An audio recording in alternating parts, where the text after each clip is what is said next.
Good morning, and welcome back to the Morning Endurance Call. I'm Keith Erwood, and this is a daily 15-minute or less leadership ritual for business owners, executives, and preparedness professionals who want to build stronger businesses, think more clearly under pressure, and lead with more clarity in uncertain times. Each weekday morning, we spend a few minutes talking about what it really takes to build stronger businesses, have stronger decision making, and stronger leadership in a world where disruptions are no longer rare. Today's topic is this: executive composure is a preparedness capability. And this matters because one of the most misunderstood aspects of leadership under pressure is composure. A lot of people think composure is just personality. They think some leaders are naturally calm, naturally steady, naturally unshaken, and others are not. But in business preparedness, composure matters for a different reason. Composure is not just a personality trait, it is a leadership capability, and it can be developed. And in many situations, it is a preparedness capability. And that distinction matters. Because when disruption hits, the organization does not only need smart leaders. It needs leaders who can remain clear enough, steady enough, and disciplined enough to help the business function well under pressure. That is what composure does. Composure helps preserve thinking. It helps preserve judgment, preserve communication, preserve alignment, and preserve confidence inside the organization when uncertainty is high. And that is why composure is not a soft extra. It is operationally relevant. This is one of the reasons I'll often say composure is not just how a leader appears under pressure. It is part of how a leader performs under pressure. And that is the point. Because in a disruption, people watch leadership closely. They watch tone, they watch pace, they watch how decisions are made, they watch what gets emphasized, and they watch whether the leader seems grounded, reactive, fragmented, or clear. And whether leaders realize it or not, their posture affects the organization. If a leader projects panic, teams often become less focused. If leaders become visibly scattered, others often become more uncertain. And if leaders react emotionally without structure, confusion spreads faster. If leaders lose discipline in communication, the business can begin to lose discipline in response. And it's often said, both panic and calm are contagious. That is why composure matters.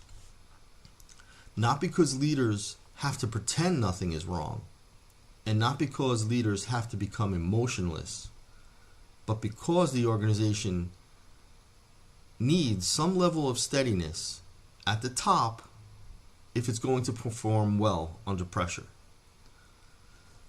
So let's make this more practical. What do I mean by composure in this context? I do not mean being passive or being slow. I do not mean avoiding urgency, and I don't mean sounding polished while the business struggles. I mean the ability to stay clear enough to think, decide, prioritize and communicate with discipline, even when the pressure is real. That is composure. And that is different from appearance alone. A leader can look calm, but still be unclear. And a leader can sound steady, but still have hard decisions. And a leader can appear controlled, but still fail to create alignment. That is not the kind of composure we're talking about. Real executive composure supports performance. It helps leaders slow down enough to think, separate facts from emotion, avoid unnecessary escalation, and communicate without adding noise, and prioritize what matters and keep the organization from becoming more chaotic than the event itself requires. That is the capability. Now, why is executive composure a preparedness capability? Because composure under pressure is not something leaders should assume will simply appear when needed. Pressure changes people, and when stakes rise, even experienced leaders can become more reactive, more impatient, defensive, controlling, and even more hesitant. That is a normal human behavior. But preparedness helps to reduce that risk. Preparedness creates structure. It reduces uncertainty where it can. Preparedness clarifies roles. Preparedness defines priorities. It gives leaders frameworks so that they can use instead of improvising everything emotionally in the moment. And when leaders have that kind of structure behind them, composure becomes easier to maintain. That is why I say composure is a preparedness capability. It's supported by the environment leadership is built before the crisis. If priorities are unclear, composure becomes harder. If authority is unclear, composure becomes harder. If communication paths are weak, if the team has never practiced together, composure becomes harder. And if leaders have not thoroughly thought through likely disruptions, composure becomes harder. So while composure is personal in one sense, it is also organizational. The better the preparedness, the more support leadership has for maintaining composure when conditions become difficult. Now let's talk about what executive composure actually does for the organization. First, it improves decision quality.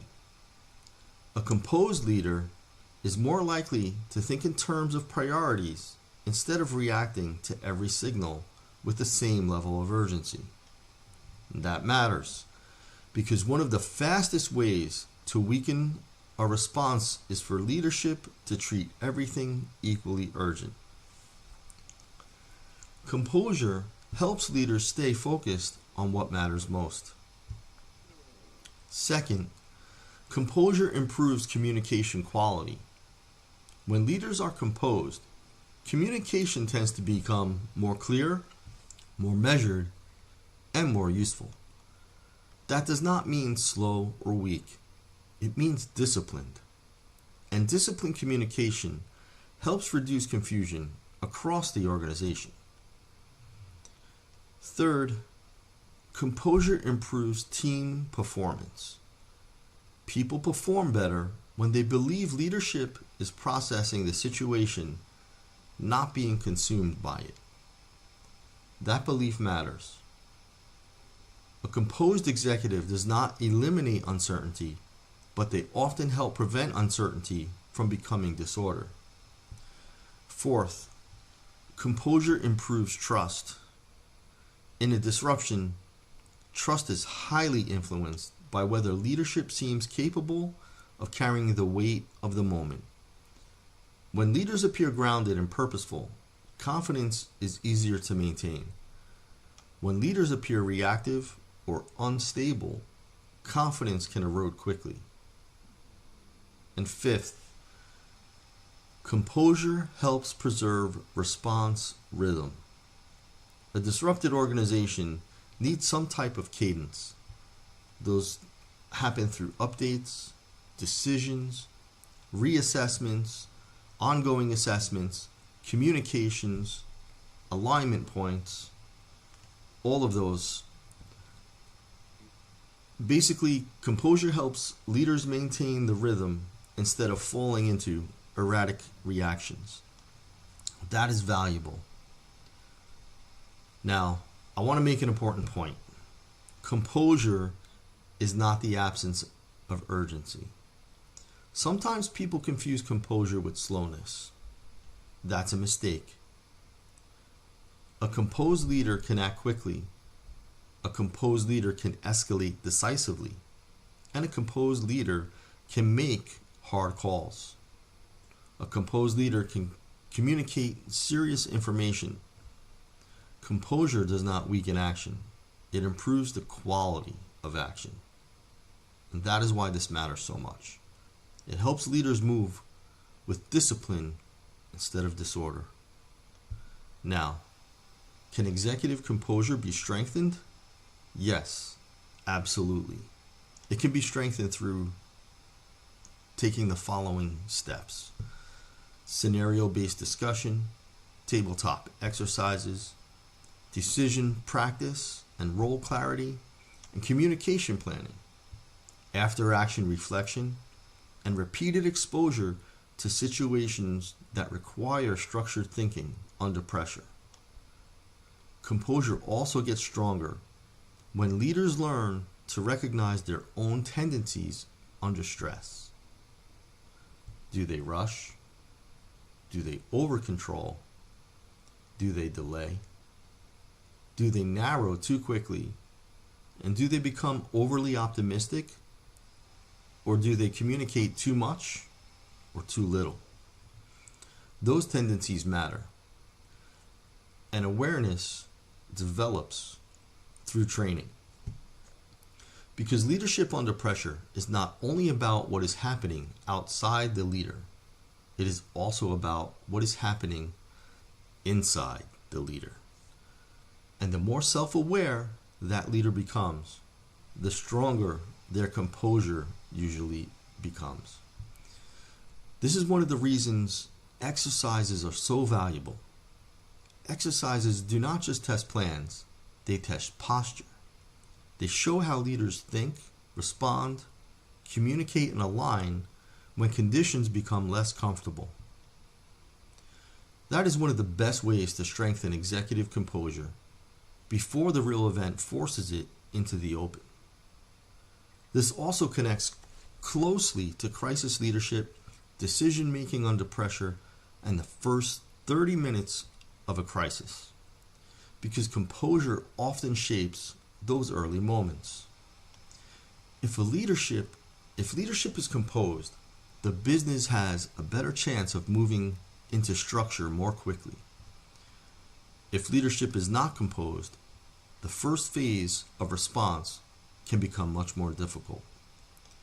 That is why this topic is so operationally important, and it connects directly to endurance, because endurance in business is the ability to continue operating, make sound decisions, recover intelligently, and keep moving forward under pressure over time. Executive composure supports endurance because it helps leaders preserve the quality of decision-making, communication, and organizational steadiness when conditions become difficult. And an enduring business is not one where leaders never feel pressure. It's one where leaders have built enough discipline that pressure does not immediately take control of how they lead. That is a major difference. An enduring business benefits from leaders who can remain clear without becoming passive, steady without becoming detached, and decisive without becoming chaotic. That is what composure contributes. Now, here's a very practical leadership question. When pressure rises in your organization, does executive behavior create more clarity or more volatility? That is a powerful question. Here's some additional ones that you can ask. Would our leaders become more disciplined or more reactive? Would communication get better or worse? Would people feel more aligned or uncertain? Would leadership pace the response or unintentionally destabilize it? And have we done enough to support composure before the next real disruption arrives? Those are strong questions, because they move the conversation away from personality alone and toward preparedness. And that is the point. So here's today's leadership takeaway. Executive composure is a preparedness capability because it helps leaders think clearly, communicate effectively, and guide the organization with steadiness under pressure. And that directly affects business performance during disruption. That is the distinction. And here's today's question for you. If your organization faced a serious disruption today, would executive composure strengthen the response? Or would pressure start weakening leadership performance at the top? That is an important question, because the answer often reveals whether composure is being assumed or is it being built. Thank you for joining me today on the Morning Endurance Call. If this kind of thinking is useful to you, join my free endurance community.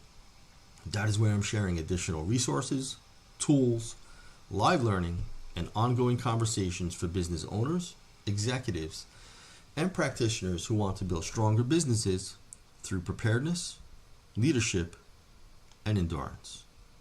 The link is in the description below. And on Monday, I'll be talking about why communication failure is often the real crisis. Because in many situations, it becomes significantly worse, not because of the event itself, but because communication breaks down around it. Until then, think clearly, prepare deliberately, lead with endurance. Bye now.